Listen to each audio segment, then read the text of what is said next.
It doesn't matter who is trying to set forth an example of the gospel or give some kind of voice to the gospel today.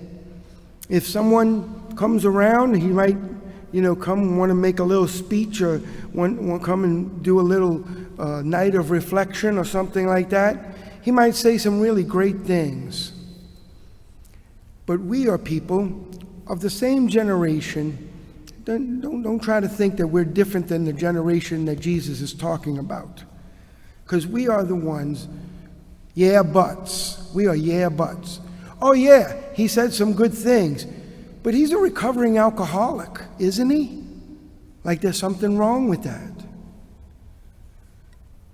We might hear a nice song sung by a wonderful, wonderful singer, and we'll say, yeah, but she divorced from her husband, didn't she? I know she's singing these Christian songs, but she's divorced, isn't she? And then somebody else might come around and you'll be able to say, oh yeah, but he belongs to that organization, doesn't he? Like there's something wrong. We pick out one or two things, yeah, buts, so that we don't have to listen to the gospel that's challenging us.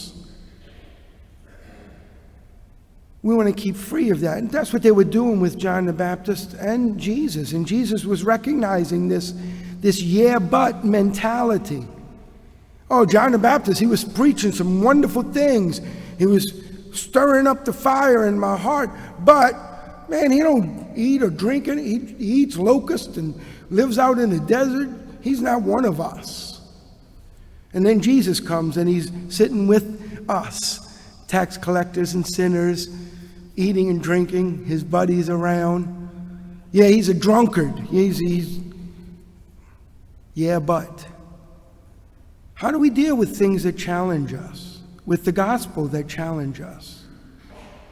Do we yeah, but it because the messenger is not living perfectly what he's preaching? Jesus even told us and told his apostles, listen to what the Pharisees and scribes are saying because they sit on the chair of Moses. Just don't follow their example. So there is none of us, there is nobody except Jesus around that's preaching the gospel and living it perfectly. It ain't gonna happen. We can't keep yeah-butting. We have to start saying, you know what, that's the truth, and I'm going to have to try to live it. Even as imperfectly as the preacher is living it. St. Augustine tells us in a little reflection, I love this. He says, if somebody, St. Augustine says, could look at the arrangement of only one panel in a mosaic floor, he would criticize the artist as incompetent in arrangement and composition because he sees a small part of his work and does not see the biggest part. But if he looked at all the parts and their relationship, he would undoubtedly praise the work and its craftsman. Do we pigeonhole others, whether they're preaching the gospel or not? Do we pigeonhole people according to their weakest point? According to their biggest fault?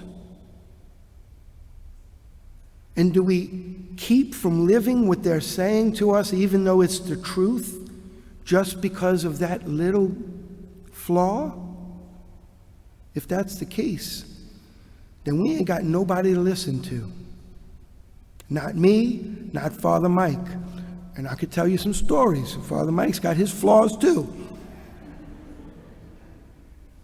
So let's not look for the perfection of people who are telling us the truth, but listen to the truth that challenges us to live more perfectly the gospel.